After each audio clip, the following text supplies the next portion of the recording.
والصلاة والسلام على من لا نبي بعده أما بعد فأعوذ بالله من الشيطان الرجيم بسم الله الرحمن الرحيم أولئك الذين امتحن الله قلوبهم للتقوى لهم مغفرة وأجر عظيم صدق الله العظيم خود نہ تھے جو راہ پر اوروں کے ہادی بن گئے خود نہ تھے جو راہ پر اوروں کے ہادی بن گئے کیا نظر کی جس نے مردوں کو مسیحا کر دیا محترم سامعین کرام اسٹیج پر رونق افروز معزز علماء کرام مشفق اساتذہ کرام و مہمانان اعزاز آج ان مقدس انسانوں کا تذکرہ کیا جاتا ہے جن کے ذکر خیر سے برکتیں نازل ہوتی ہیں جن کی محبت اہل ایمان کا قیمتی سرمایہ ہے اور جن سے بغض و عداوت کافروں کا شیوا ہے جن کے واقعات کے تذکرے سے ایمان بڑھتا ہے اور قربانی کے جذبات انگڑائیاں لیتے ہیں جن کی قربانیوں کے صدقے میں ہمیں سنت رسول ملی محبت رسول ملی اطاعت رسول ملی غلامی رسول ملی ایمان ملا رحمان ملا قرآن ملا نماز روزہ حج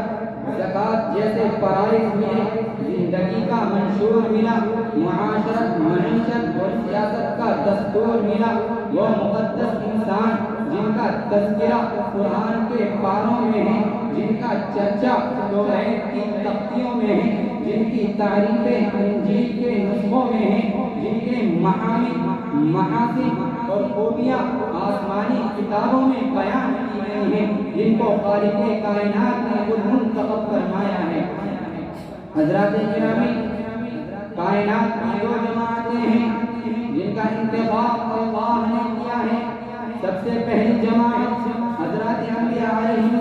السلام کی ہے دوسری جماعت حضرات صحابہ کرام رضوان اللہ تعالی علیہم اجمعین کی ہے ان دونوں جماعتوں کا انتخاب اللہ نے کیا ہے ان دونوں جماعتوں کو رب العالمین نے چنا ہے کوئی شخص اپنی مرضی سے نبی نہیں بن سکتا کوئی شخص اپنی صلاحیت سے نبی نہیں بن سکتا کوئی شخص اپنی ریاضت و مجاہدی سے نبی نہیں بن سکتا جیسے نبوت خدا کا انتخاب ہے ایسے ہی مقامی صحابیت بھی خدا کا انتخاب ہے اہل سنت والجماعت کا عقیدہ یہ ہے کہ اگر کوئی شخص عبادت کرے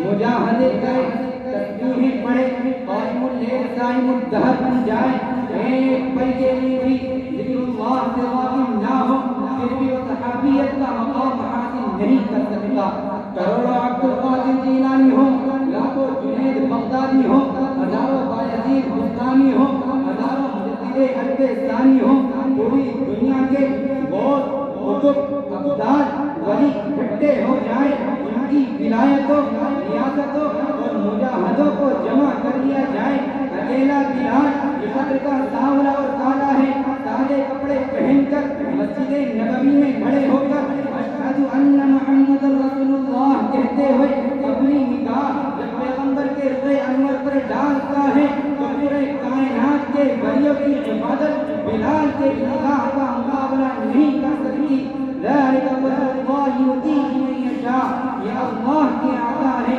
اپنے جس کو نبی کی صحبت کے لیے پیغمبر کی یاری کے لیے نبوت کی وفاداری کے لیے چاہا منتخب فرما لیا یہ اللہ کا انتخاب ہے یہ اللہ کا چناؤ ہے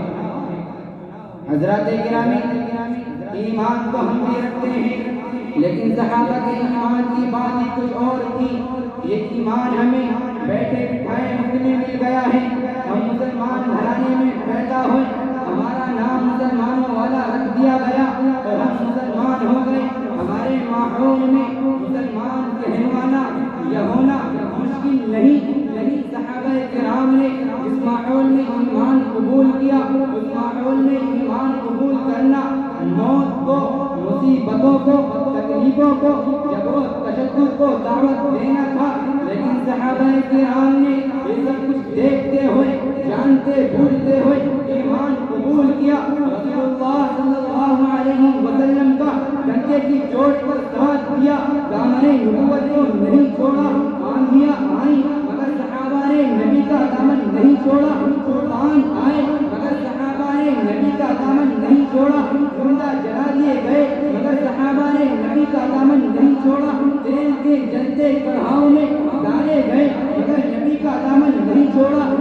بلال کو آگ کے انگاروں پر لٹایا گیا مگر نبی کا دامن نہیں چھوڑا، حضرت خبیب کو تختے دار پر لٹکا دیا گیا مگر نبی کا دامن نہیں چھوڑا، کیونکہ معصوم شیرخوار بچوں کو بھیڑوں کی ہڈیوں پر اٹھایا گیا مگر نبی کا دامن نہیں چھوڑا، حضرت زلیخا کی آنکھوں میں برچھیاں ماری گئیں، اس سے آنکھوں کی پتلیاں باہر آ گئیں مگر نبی کا دامن نہیں چھوڑا، سلام علیکم بما صبرتم ونعم عقبی الدار، ان کے دل میں ایمان کے لیے سب کچھ قربان کر دینے کا ایسا جذبہ تھا کہ دنیا کی تاریخ میں کسی لیڈر، کسی قائد اور کسی مذہبی سیاسی رہبر کے ماننے والے میں نہیں پایا جاتا۔ ان کے دل میں ایمان کے لیے سب سے بڑی خواہش اللہ کے راستے میں شہادت کی، انہوں نے گلشن اسلام کی آبیاری کے لیے اپنا سب کچھ قربان کر دیا، اللہ کی رحمت کی جوش میں آ گئے، رب ذوالجلال رضی اللہ عنہ اور سبحان کے اعزاز عنایت فرمائے۔ بڑی معتبر تھی جماعت صحابہ، بڑی معتبر تھی جماعت صحابہ، ذرا پڑھ کے دیکھو حیات